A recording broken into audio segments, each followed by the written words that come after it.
E aí, tudo bem? Estou chegando nesse vídeo aqui no canal Podcast Sul para falar dessa novidade que está mexendo com os bastidores do Atlético em ano eleitoral. Mesmo com pouco tempo para a inscrição da chapa, um grupo resolveu se lançar como grupo de oposição à atual gestão do Atlético e refletir sobre o clube os anos que vêm pela frente, especialmente após a saída de Mário Celso Petralha, que não ocorreu, mas pode ocorrer. A situação, claro, também vai ter chapa, isso já era sabido, mas de tudo isso eu vou contar para vocês logo após a nossa vinheta.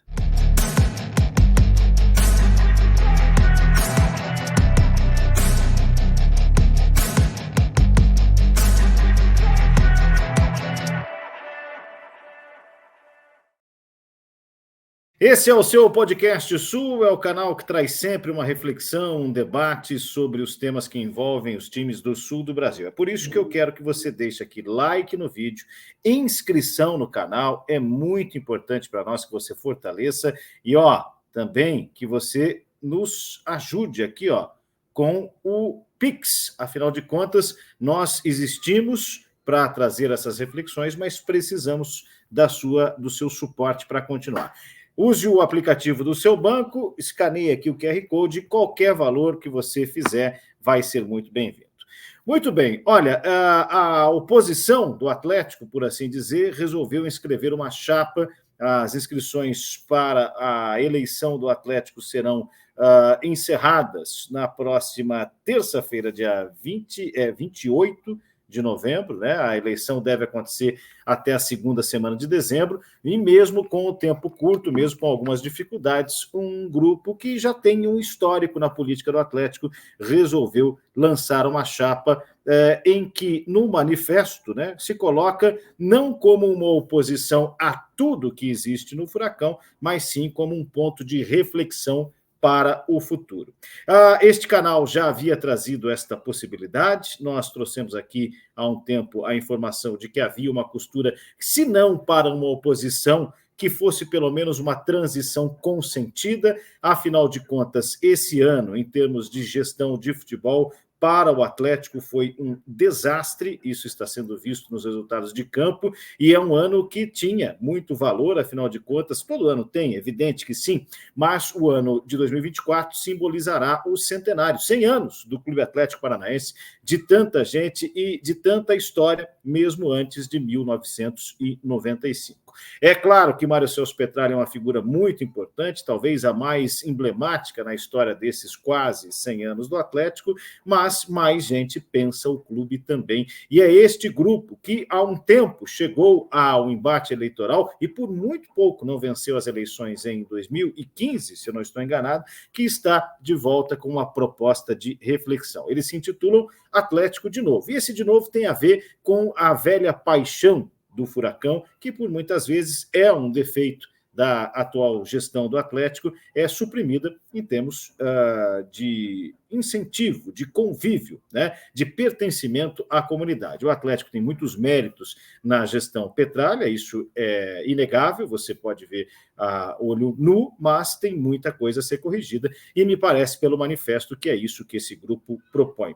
O próprio Petralha, que passou o ano afastado e, muito provavelmente, por isso, acabou o Atlético tendo muitas dificuldades, se colocou à disposição como candidato, então eu quero crer, ainda que extraoficialmente, que Mário Celso Petralha será candidato à reeleição, provavelmente com seus pares de diretoria, né? Márcio Lara, Agnaldo Farias, tem o nome do Paulo Cunali, que é um dirigente que está há bastante tempo no clube também, que chegou a ser candidato a vereador na cidade de Curitiba, na descrição das contas públicas, até com incentivo do Petralha, com doação ali, para que ele fosse candidato a vereador, acabou não se elegendo, mas são os nomes que circulam aí para a montagem de uma chapa de situação. Esta chapa de situação teve, no manifesto mais recente pelas redes sociais do Mário Celso Petralha, o nome do próprio Petralha se colocando à disposição para mais um ciclo. E aqui eu quero, desde já, respeitosamente fazer uma reflexão a este homem que vai completar 80 anos de idade e que enfrenta alguns problemas de saúde há algum tempo. Foi um ano, sem dúvida, muito sacrificante para ele e que demonstrou que, ao longo da construção que ele promoveu no Atlético, ele não estava tão bem acompanhado quanto se parecia crer. Afinal de contas, na ausência dele, nenhum dos pares de diretoria, nem mesmo aquele quarteto que foi montado, além do Aguinaldo Farias e do Márcio Lara, contando aí com o Volpato e com o Rodrigo Gama, né, para uma gestão ali, enquanto o Petralha estava afastado, deu conta de resolver os problemas. O Atlético acabou ficando muito nas mãos, primeiro do Filipão, que na primeira proposta que considerou melhor foi embora, e agora também do Alexandre Matos, que é um negociador, né, um exímio negociador, mas aparentemente do campo não tem a mesma desenvoltura profissional, né? Tanto é que apostou muito no Wesley Carvalho, que é responsável técnico diretamente pelo fracasso do Atlético no Campeonato Brasileiro, um fracasso que pode até ser revertido nas últimas rodadas, mas apenas em termos matemáticos, né? Precisa ganhar os 4 jogos e torcer para que o Atlético Mineiro não faça mais que 5 pontos, né? Ele tem que somar 1 ponto a mais que o Galo tem 6 a mais, então o Galo pode chegar no máximo a 5 pontos nas próximas 4 rodadas. Mas esse é um assunto que pertence ao momento, ao campeonato, e que tem reflexos diretos, claro, na eleição. Afinal de contas, é nítida a insatisfação de muitos torcedores com a gestão do Atlético, principalmente porque, dada a saúde do Mário Celso Petralha, não se sabe qual será o futuro dele, né? O quanto tempo ele vai precisar ficar afastado para se recuperar. É um homem de 80 anos que dedicou muitos anos ao clube, teve méritos, teve deméritos também. Depois, o saldo de Petralha vai ser discutido historicamente muitos anos para frente, mas para uma gestão que promete aí dar continuidade a esse trabalho, se a figura dele não estiver presente, pelo menos para mim já ficou muito claro de que os seus prepostos ali não estão à altura do desafio. Basicamente, o Atlético ficou jogado às traças nessa temporada após a ausência do Petralha, e a gente sabe o quanto ele foi incomodado enquanto recuperava a sua saúde, ou tentava recuperar, com questões menores, ainda que tenha conseguido costurar aí o naming rights da Arena, o acordo político para que saia a quitação do estádio, fatores importantes. Mas está na hora, né, de gente chegar com ideias novas, e me parece que esse grupo de oposição propõe isso, sem rasgar o que foi feito por grupo atual, né, que, como eu disse aqui, investiu em infraestrutura, principalmente isso, conseguiu conquistas importantes, né, mas que muitas vezes deixou o futebol de lado, muitas vezes deixou o espírito torcedor de lado. Então, esse grupo vem com esse discurso, me parece que isso está muito claro naquele manifesto, e com alguns nomes conhecidos. Henrique Gaed, advogado, é um destes nomes, ele já foi candidato, foi ele que foi derrotado por uma margem de 2% na eleição de 2015.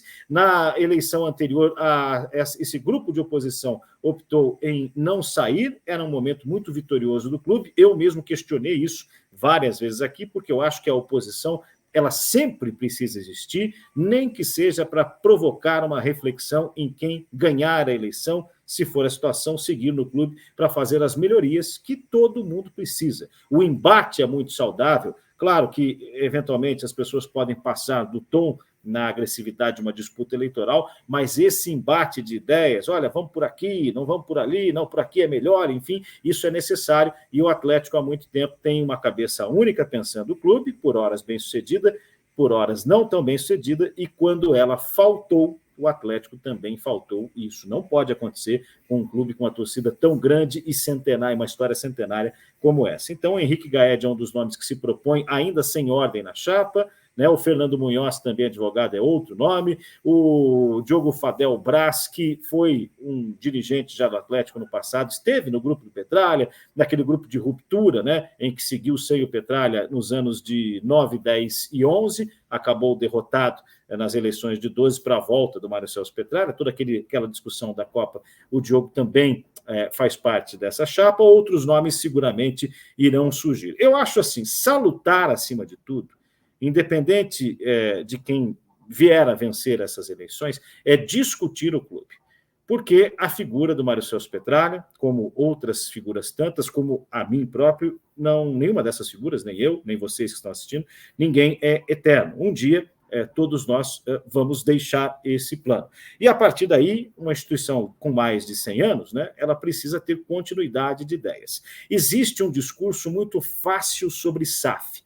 SAF no Brasil, no momento, é uma grande experiência. Falar que a atual gestão tem um projeto para vender o clube, para mim, soa mais temerário do que progressista. E por que eu digo isso? Porque se a gente olhar as equipes que hoje contam com SAF, inclusive o Coritiba, né, é um processo ainda experimental, não se sabe para onde vão caminhar as leis agora com a reforma tributária, não se sabe que tipo de retorno as empresas que investem vão ter no futebol, o desenvolvimento das equipes que têm SAF está muito lento, o Atlético já deu passos mais importantes, né? E essa história que o próprio Petralha recentemente manifestou de que bateu o papo, para mim é conversa, bateu o teto, né? Para mim é papo furado. Afinal de contas, bater o teto chegando a uma decisão de Libertadores e perdendo nos detalhes é um belo teto. Mas não é este teto que me parece que tenha sido atingido no momento. E sim o teto de ideias, o teto de esforço particular desses dirigentes que estão no cargo para fazer mais com os recursos que o Atlético tem. O Atlético hoje é um clube saudável financeiramente. E se não tem a arrecadação do Atlético Mineiro, com seus mecenas, do Palmeiras, do Flamengo, do Corinthians, com as suas enormes torcidas, do São Paulo, né, que já está de volta aí como um clube de ponta, ele tem os seus caminhos que foram construídos para que use esses recursos no futebol. Então, o teto, para mim, está muito longe. E atribuir isso à chegada de uma SAF parece um modelo que é muito experimental para tudo que o Atlético construiu. Eu não vejo hoje uma empresa, por exemplo, investindo, vamos lá, hipoteticamente, 2 bilhões de reais no Atlético para não ter a gestão do clube, para ter 49%.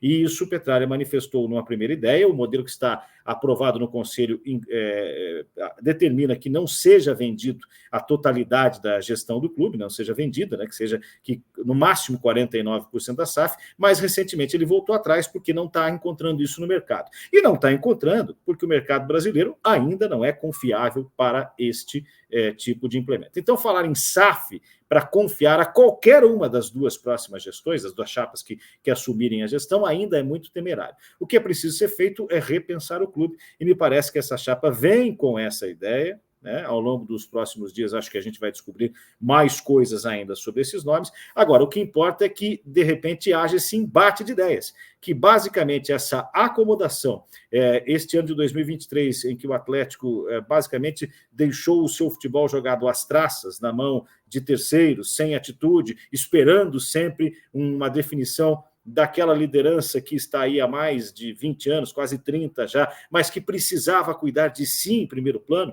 Saúde é uma coisa muito importante, ninguém consegue se desenvolver bem sem saúde, né? Isso ficou muito caracterizado e é importante que o clube não dependa de uma figura, mas constitua novos dirigentes. Eu acho que o embate na eleição ele só tende a fazer o Atlético crescer independente de quem ganhe, porque se a situação ganhar, né, vai ter questionamentos que vão ser feitos nesse período, e se a oposição ganhar, vai ter a chance de pôr em prática essas ideias que imagina que possa colocar num clube do tamanho do Atlético, e também a cobrança para que não se retraia em muita coisa, né? Por isso eu acho que esse embate é muito saudável. A gente vai fazer convites aqui no canal para ouvir as partes. Confesso a vocês que nos acompanham que não estou otimista que ninguém da situação fale, afinal de contas, há muito tempo eles romperam qualquer tipo de satisfação pública com a imprensa. Ninguém vem a público, nem mesmo nos piores momentos do clube. A gente não sabe como está a saúde do Petralha, a gente não sabe como está o planejamento para 2024,